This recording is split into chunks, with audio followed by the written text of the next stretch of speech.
It says, what can you find, or what can patterns be used for? Patterns can be used for girls' clothes, boys' clothes, baby clothes, toddler clothes, crafts, costumes, home interiors. When I was in junior high, I used to make clothes for my dog. You can make dog clothes with pattern. You can make backpacks, bags, tents, all those things. So it says list 3, right? List 3 things. So you're going to list 3 of those things on your notes. Or 2 of those things. Yep, so you can put boys or girls' clothes, crafts. They have a pattern for just about anything. You can make everything from like a wallet to a wedding dress. They have patterns for suits. They have patterns for ties. They have patterns for pretty much everything, and you can find them online. Okay, so your next question says, identify 3 things you can learn from the front of a pattern envelope. The first thing is the company name.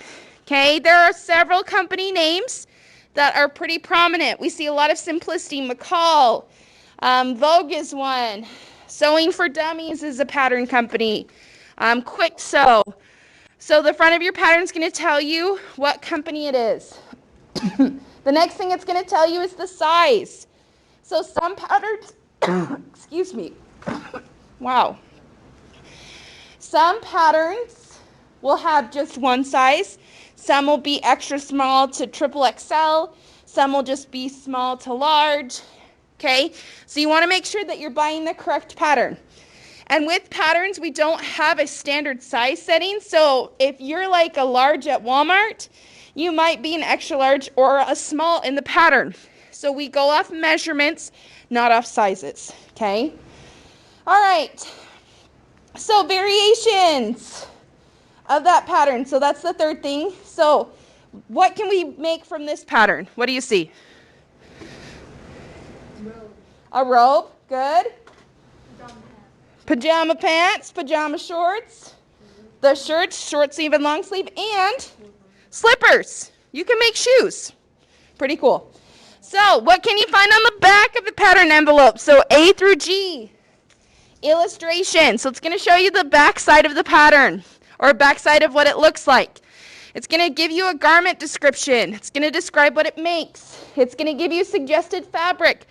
Like, it's going to say, oh, it'd be really good if you got a broadcloth, which is like a woven fabric, or if you got denim, or if you got chambray, or, that's a twill weave. There's lots of different names, but it'll give you examples of fabric that would be good to use. It's going to give you body measurements. So when we're going to measure for hoodies today, okay, you're going to measure certain parts of your body, and you're going to use those measurements to gauge what size you need, okay? It's going to tell you how much you need, how much yardage of fabric is required. Do you need 1/5 of a yard, or do you need 5 yards? Okay, notions. When it talks about notions, this is anything extra. So thread is a notion, buttons are a notion, zippers, rickrack. If you want to put a cool logo on, which I just got this really cool machine that if you want to put a logo or your name or something on your hoodie, when you finish, we will iron it on. It'll be really cool. Okay, the finished garment measurement. So when you make a project, you're going to pick the size based on your measurements. But if you're like, oh, I like my stuff to be really loose, you can check the finished garment measurements down here. It'll tell you exactly what it measures to be. So it's not going to be what you measured on your body, because we need something called built-in ease, which we'll talk about in a minute, which is room to move. Have you ever tried something on and you're like, oh crap, this is going to rip as soon as I take it off? Okay, that means it has no ease. But when you make something, you want built-in ease because we move, okay? All right, so inside the pattern, we're going to find the patterns, the actual patterns, your guide sheet, which gives instructions for how to put it together, and it also has pictures of the pattern pieces. So at number 4, you're going to put patterns and guide sheet, which we're going to look at each of these pieces. Sometimes guide sheets can be really confusing. They're one of the big reasons why I didn't like sewing when I was younger, because reading a guide sheet can be very difficult, and they do things really funny. So lucky for you, I read the guide sheets and I translate them into normal language. You're welcome. Okay, what do we find on a guide sheet? So it has 4 things. The first thing is pictures of the patterns. The second is the names of the patterns. So typically that's ABC or 1, 2, 3. It'll also give you your fabric layout, which we're going to look at, okay? And directions, step-by-step directions on how to make something. So if you buy a pattern to make a hat, which you can make your own hat, it's going to tell you exactly what you need and how to do it, okay? It typically comes in English and Spanish. Sometimes you can get other languages. You can download stuff. So my mom likes those little critter things, you know, like the little critter creatures. I don't know what they're called. You can get them at Walmart. But she got the patterns and they were all in Japanese. So sometimes they get them in different languages, just depending on where they come from. So that's what you find on a guide sheet. When you're done, will you put your pencil down so I know you're ready to move forward? Cool. Okay, so at the bottom, you're going to do some drawing and labeling. So in the first box, you're going to draw an arrow like this, straight of grain. We've used that, right? We've used that on our masks. So you're going to write straight of grain. Then in the next one, you're going to write fold of fabric. This means we line up our pattern with the fold. Then we have our stitching line, which is a dotted line. Cutting line is a solid line. Button and buttonhole looks like a button and a buttonhole, which we will learn how to do later in the semester. Notches. Oh, notches are so important. They come in variations of like 1 triangle or 2 or 3, but they're so important that we recognize them and cut them out or mark them. Then we have dots to place pocket or trim. Like on your hoodie, we're going to do some markings so you know exactly where to put your pocket. All these symbols are used so that the project looks professionally made. So if you were to look at any patterns, they're going to have similar markings because these are like a universal language for patterns. So take just a minute to draw these patterns. It'll be a good time. And when you're finished drawing and labeling, will you put your pen or pencil on your paper? Please make sure that you label them so you know what they are. These notes will be a reference for you as you make your project, okay? You're going to see the straight of grain. I know for sure in the hoodie, there's the straight of grain, there's fold on fabric, there's stitching lines, cutting lines, button. There are possible buttonholes, but I'll leave that up to you if you want to make them.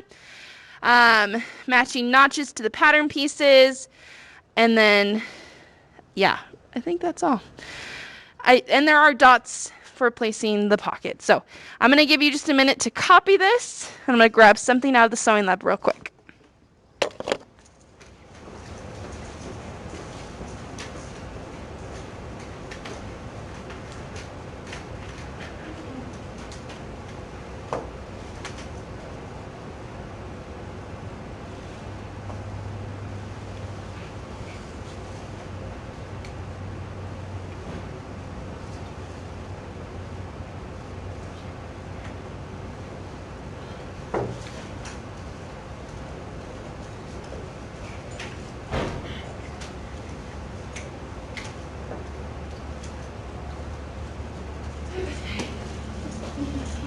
You ready to move on? Sweet. Okay, so I was just talking about this a minute ago. Flip your page over. It says, what is built-in ease referring to? It's the extra room you need in your clothes, okay? This is why when you make something that doesn't fit you snug as a bug in a rug, right? You want it to have some movement, especially if you're using a woven fabric, because they don't stretch. You will be using, if you're making a hoodie, you're using a stable knit, which means it is stretchy, but it's stable enough that it's easier to sew on. You know that really soft fabric that you can get blankets out of and it's like really stretchy and warm? That is a polar fleece, which you can also use to make a hoodie, but it's not a stable knit, so it stretches a lot more. It's a lot trickier to work with. All right, we good? Okay, so talking about measuring, we're going to be doing some measuring today. So on your paper, it says, what is your pattern size? So for a blouse or top for a girl, you're going to measure, we call this our bust, okay? And then for pants, you're going to measure hips. Okay, and hips are like right down here. Your waist, which we're going to talk about for gentlemen, is where your body naturally bends. That's where your waist is. So if you like bend side to side, like that's where your waist is.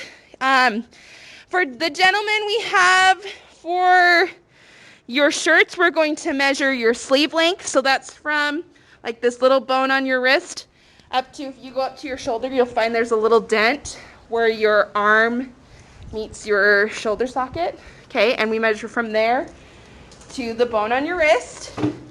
And then we have our chest, right, which is the fullest part of our torso. And then we have our waist, which is, again, where we bend side to side, which we're going to do something with that in just a minute. All right. Okay, and then looking at this last part, this is a quick review for those of you who need it. But we know that 1 is the fold, 2 is the lengthwise grain that runs down our body. So you just have to put lengthwise grain next to the number 2. Then we have number 3, which is the selvage, opposite the fold. It doesn't fray. We have our bias, which is the stretchiest part from corner to corner. Crosswise, which runs parallel to the cut edge. And then the cut edge is where we measure our fabric. So take a minute to label that. I'm going to be handing out a worksheet, and we're going to do some measuring today. Yeehaw. I think I'm going to be done.